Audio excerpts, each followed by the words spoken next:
Going on to curriculum and instruction departmental reports. Jan, before you start, let me make a comment. Y'all go ahead and get ready.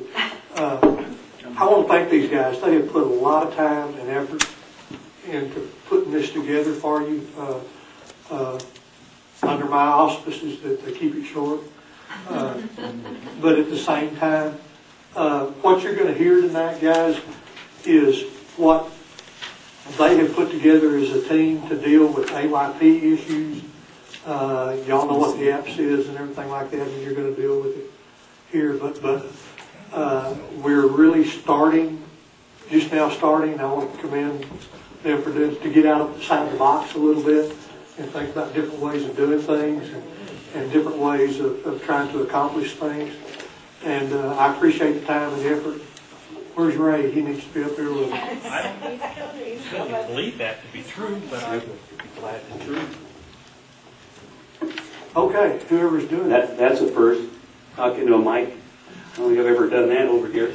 But we'll get used to that and get that done. First of all, President Medina, members of the board, members of the dais, thank you for letting us share a little bit of our work with you. I do want to make sure that we, first of all, get a thanks out, beginning with the board and with Superintendent Harris, because a lot of this doesn't happen without the internal support. The downtown folks, they're not all here today, but they've been a part of that. Of course, you've got Dr. Hunter here, who has been a part of this with us and probably been through as many blood, sweat, and tears as all of us have been during the last couple of months. Let me introduce some members of our team, and we'll get going. Of course, I think everybody knows me, so I'm not going to introduce myself. But and everybody knows Dr. Hunter and Leslie Kilmer, assistant principal at the high school, who's worked with this. Hey, everybody knows Ray. All right. Okay. I was a little bit worried about him. I thought he was going to be a fallen away Catholic, but he moved up to the front with us. He did okay. All right. Missing tonight is Lynn Burks, and she's from SPED, and I'll address that here in just a second. Darian Jaramillo. We have a person that was made available to us, Bobby Guthrie, who is working in a cyber school, and Mike Holstein, who is an employee working in math intervention. So I don't want to, Ms. Medina said, keep it short, keep it sweet. We're going to press on and do that. We've been doing a lot of work. All right, we've had a lot of work. I think we've had some things confirmed over what we all knew. We have gaps that we've got to fill with kids. We've got kids that we need. So this is a real passionate kind of presentation for me that these guys are going to do, because this is a gap that we have had a need for in Alamogordo for several years. It's been so exciting to be able to work on it, to have the support of people to work on it, and fill in things that we've just absolutely needed to do. So with that in mind, go ahead, Bob, if you hit the next slide. That's nothing new to us. We knew that. Okay, we knew the gaps were there. The data basically has just reiterated that and said, you know what, we've got some things, we've got some kids falling through cracks, we've got to do something for them, we've got to do something different, we've got to do something challenging, we've got to do something out of the box. So that's what we kind of designed, and our data has shown that. I think the emphasis that I want to put there that has been going on for a long time, but they use the word, seamless there. We just felt a real need to make sure that we did not separate what SPED and we were doing as a school, that we had a unified effort to get it done because it was for the good of all kids at risk. So let me just kind of summarize this. I'm going to turn that over to somebody else here in a second, but this is what this group has done in the last, well, I guess really since May probably, but really intensely in the last couple of months. So I'll just run through it real quick. Okay? That's a lot of work. Now, if you've been around for a little bit, you know that's a whole bunch of work. But looking at us in SPED and aligning standards, making sure we're hitting the same things, meeting the needs of all kids.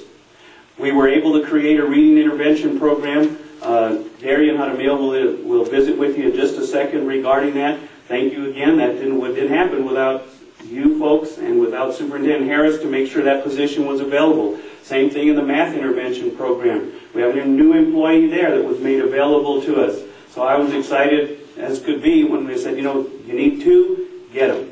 All right, that's without your support, we couldn't do that.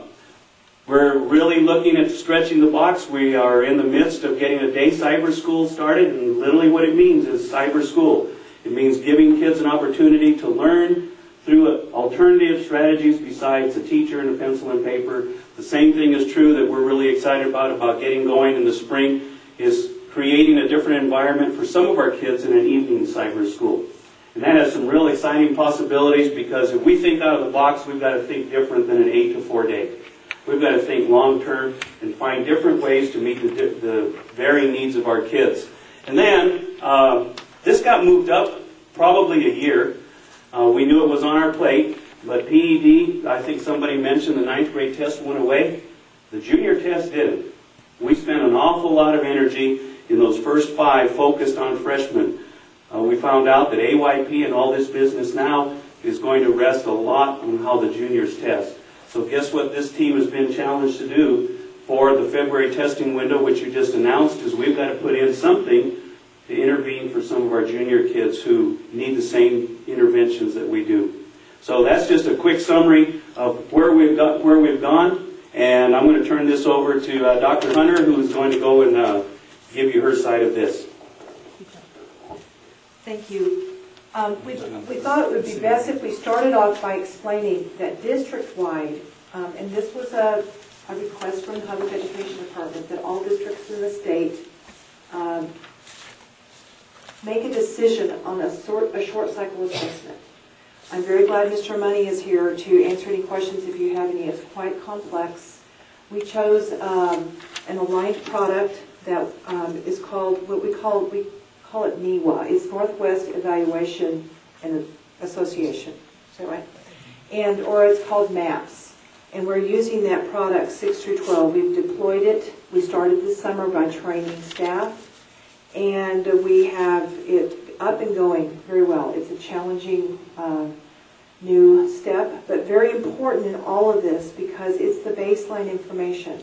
A short cycle assessment is designed to help administration, teachers, and students predict how they will do on the standards-based assessment. It gives a lot of great information that we've been able to use already very effectively in making decisions. In fact, a lot of this is based on that NEWA data. So that's our first step. We also, as I said, have started working with aligning our curriculum, making sure that we do have standards-based curriculum. We actually started this effort 4 years ago, starting with the elementary, moving up to the middle schools. Fortunately, this year we were able to move to the high schools, and we appreciate that very much. The point of what I'm trying to show you here, and if you'll look at these documents that I've given you, showing you there's an alignment of product or strategy that goes all the way from 6th grade up to 12th grade. So it's not like pieces and parts. Everything flows right up. And you can see on those frameworks that we have aligned the products and the instructional strategies to assist children as they're transitioning as well. We're looking forward a lot to next year because next year, this is our first year of you really in math. It was our first year because it was the first year that the cycle for adoption came around for us. We have been working with reading language arts for several years, but this is the first year we could bring it up to the high school. But you'll notice that students we're having a lot of great success with these strategies, and students in 6th, 7th, and 8th, for instance, are receiving intervention with a product line called Language. Well, that product goes right up to the high school as well. And Darian can speak to that, but we are seeing that the alignment of this has been made a lot of difference for our teachers and our students. So I'm going to go over, so that's the first step we made. The second step is working with our reading intervention program. And I'm going to turn this over to Darian and let her talk about what she's seeing and how it's working for our high school.